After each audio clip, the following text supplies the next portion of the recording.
atong ipaibalo sa katawan sa Davao del Sur nga ang function ni Congresswoman Didi Cagas as a member sa most powerful nga committee sa Kongreso, ang CA or Commission on Appointment. Dunay dugang na project na nagsungkit si Congresswoman Didi Cagas sa Brother Mike para sa probinsya sa Davao del Sur. Nagkantidad kini Brother Mike og 120 million pesos in support sa tuang tourism projects nga gipanandoy ni Congresswoman Didi Cagas, ni Governor Dito Cagas o ni Vice Governor Mark Cagas para sa Davao del Sur. So, mga Brother Mike, no, ang naglangkod sa 120 million pesos na infrastructure projects in support sa tuang tourism efforts sa probinsya sa Davao del Sur. Number one, Brother Mike, nakasungkit kita o additional na 20 million pesos alang sa padayon nga pagrehab sa ang existing na Davao del Sur Olympic size swimming pool na sa ang Davao del Sur Sports Complex.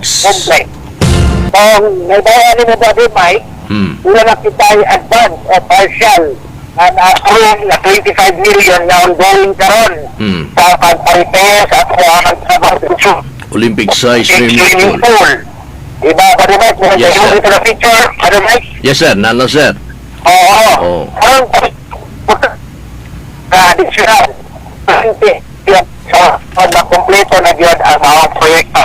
So, Brother Mike, 45 million pesos. Okay. Okay. Number 2, Number sir. 2, Brother Mike, niabot na ang pondo na 30 million pesos 30. alang sa pagpasiminto sa atong dalan paingon sa Balutakay, Holy Land or Way of the Cross. Ayan. Yes, Okay. Brother Mike.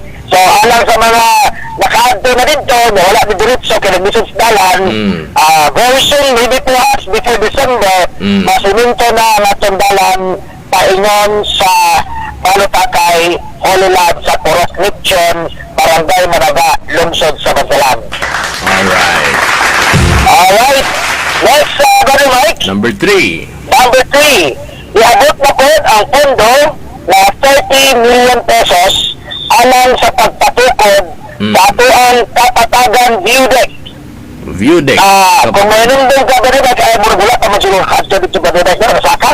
Murag wala pag yun. Murag wala pa, no? Kung murag kami itong big blue ata. So, kanina project, Brother Mike, yung pangalan ni former barangay captain na Junjun Morales.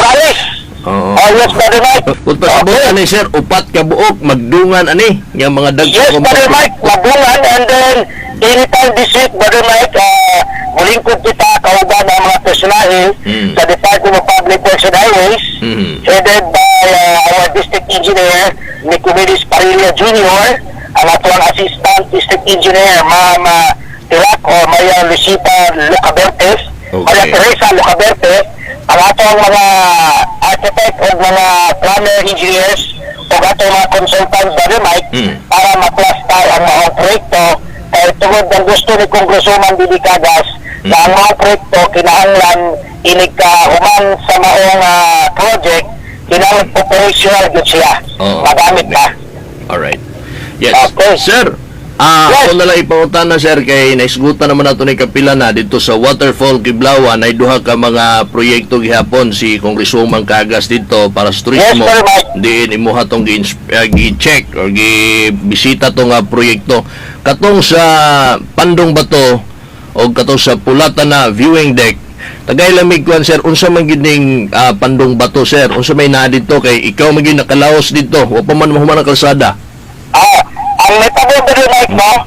Di ba di adto man taon niya utob lang pa rito sa may manga sa pagsakas bungtod kay di naman masunod sa kinan. Di na, oo. So what I did, daman pa gitawag og Davao del Sur Trail Councilors, usa ni ka grupo, Brother Mike, nga nahiligod sa mga trails sa Bukilan. Oo. O niya kay hadlok mo kung adto dito ko usa. Gidala na ko ako ang grupo, mga taga Matanaw, Tagsalan, ay taga Magsaysay, o taga Kiblawan. Okay. Adto ta, Brother Mike, sa kanang gitawag nila og Pandong Bato. Bato. Yes, Brother Mike. Ang kaya yung pandong bato ba dito mo yun ko, pero tinaging tumuya, Brother Mike. Dali, kung imong panahon, Brother Mike, agatong pula ka na, beauty, Oo. ay ako lang, ako lang gumawa eh. Mas taas ang kuan pandong bato. Yes, Brother Mike. Pagting taas sa Brother Mike, pati kusugas hangin. Nindot tayo dito, makita din mo ang view sa tibuhok Davao del Sur. Di ka rin matanaw, magsaysay, pagsalan. Di ka din makita dito, Brother Mike, no? Santa Cruz lang yan. Santa Cruz na lang. Okay, matabunan mo ng Santa Cruz sa bungtod din sa may Quiago. Ang kuyawa ano eh. So unsa man ang mga bato, nabagi mga bato diha, sir? Yes. Kani yung pandong bato, Brother Mike, puro rin pinasahin na bungtod. So, kaya dahil sa bungtod dito, puro man kakugnan, ay bato. Kani yung pandong bato, puro ko ni bato dito, na pwedeng nagpuwag bato ng mga kalinis, na ito mo siya, sa bagay volcanic rock, Wow, na nindo. kalinis kayo, Brother Mike, kunya, di na kaya ako ma-appreciate dito ng pag-ato na ko, kasi di ba nag-arasagbot, pag-asman kayo ang ugon, in fact, kami na yun, nag-himo-himog. Dalan Sabi dito. to, Brother Mike, kanang dalan. Okay. Kauban ako ang barangay Kagawas, duha ka buha, sa waterfall, lahat to dito, nag-himog ang dalan, na akong tanaw dito, Brad, na kasing buntuda, taggan kayo ba to, napalinis niya ito, kunya, dito sa may ubos, may sagdilan, na dito, dito yung bato, Brother Mike, na marupuro na siyang balay, kunya, katong ang bato, na nagpuyo mo sa kabila kaniyang panahon. Oh. Kaya nitibo daw,